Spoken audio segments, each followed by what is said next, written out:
Next, it is my pleasure to welcome Senator Chris Coons from the great state of Delaware. Power and influence come in many forms in Washington, and perhaps no policymaker is better at articulating their passion for science and translating it into tangible action than Senator Chris Coons.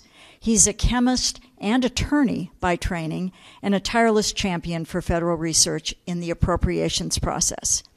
He has led efforts on sustainable chemistry, advanced manufacturing, technology transfer and financing, as well as citizen science and crowdsourcing methods to advance federally sponsored research. He's a staunch advocate for clean energy and on the forefront of advancing new innovation models for government. He worked with Senator Alexander to introduce the energy research title of the America Competes Act, fund ARPA-E, and to authorize periodic interagency quadrennial energy reviews. Further, he played an instrumental role in driving support on the Hill and at Department of Energy for the 2016 Academy's report, The Power of Change. Few in Congress understand the nuances of moving scientific discovery from lab to marketplace better than Senator Coons. Senator?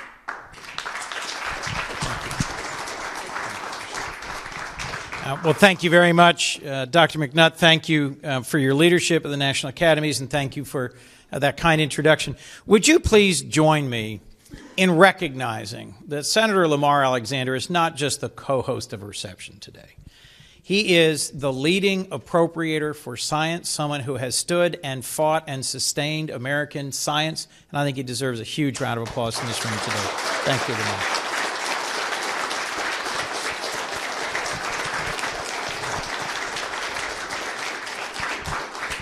It is a huge honor to join Senator Alexander in recognizing the importance of science, and in particular, the importance of the science-related Nobel laureates who are present with us here today. The discoveries that we are recognizing have truly changed our world, and they remind us of two fundamental things: the power of science and research to propel our nation and our world forward, and that scientific breakthroughs come through incredibly hard work, dedication, perseverance, and a lot of patience.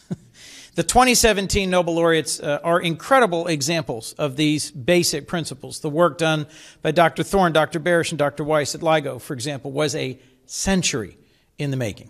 A century in the making. And I'm in awe of the fact that we now have the ability to detect evidence of incredibly violent collisions between black holes that took place over 1 billion light years away as a result. I mean, this is such a profound insight, tool, and advancement. It is humbling to think about your work. And thanks to the decades-long efforts by Dr. Young, Dr. Rosbash, and Dr. Hall, we've made fascinating new advances in our understanding of the circadian rhythms that underlie all of the human body and of our lives. And through the combined labors of Dr. Frank and Dr. Henderson and Dr. Debuchet into cryo-electron microscopy, we've developed new methods of imaging and determining structures of proteins and other large biomolecules, the consequences of which we don't yet fully grasp, but the applications of which will be manifold. It is this kind of scientific research that is the cornerstone of American ingenuity and shows how investments in dedicated research lead to groundbreaking results. For decades, the United States has played a globally leading role in catalyzing revolutionary innovation. We've done this through sustained investments through R&D in federal institutions and labs, and by promoting cooperation between government labs, universities, nonprofit research centers, and for-profit companies.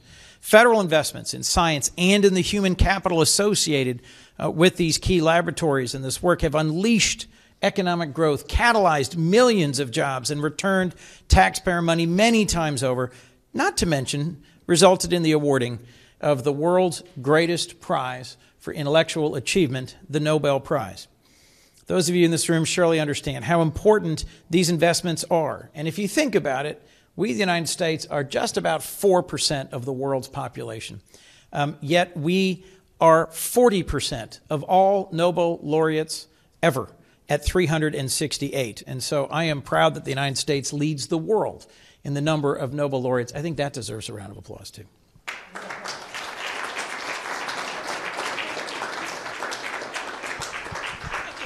As I've said in a similar setting before, and Dr. McNutt will testify to this, I have felt at times in this past year or few years, because of an environment that's developed in our country in both political parties, that we needed to defend science itself, that this was a time that needed advocacy for the whole basic undertaking, the concept of science itself. And there's a few steps we've needed to take in order to advance that. First is to help explain to the American people why it's so important. And your work across these 3 different Nobel laureate teams have contributed significantly to that effort. While it may be difficult for the average American to pronounce or understand exactly what your work has done, its consequences, its impact, its addition to the reach and the scope of human knowledge is undeniable. But the second step, and a critical one, is congressional leadership. We have to have bipartisan leaders like Senator Alexander, Senator Blunt, and others who are committed to working on a bipartisan basis to sustain long-term federal investment in scientific research and R&D.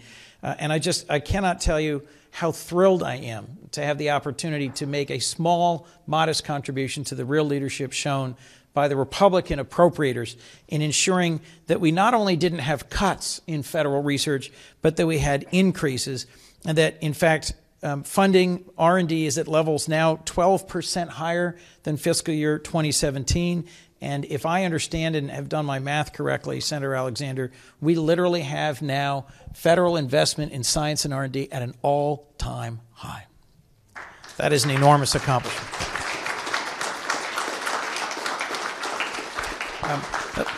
Let me just conclude by saying I think funding for science is a key economic driver. It contributes to our nation. It contributes to our security and our future. And it plays an absolutely central role in our competitiveness as well. It's got to be bipartisan, so I'm thrilled to have had the opportunity to join with my friend and colleague in honoring you here today and to recognize that all Americans should have the opportunity to meet you, to hear from you, to understand the work that you're doing. All Americans have made a contribution to it. All Americans will benefit from it. And just on behalf of those of us who serve here in the Senate, we are so honored to have the opportunity to be with you, to thank you, and to recognize your role in continuing to advance America's leadership in science. Thank you very much.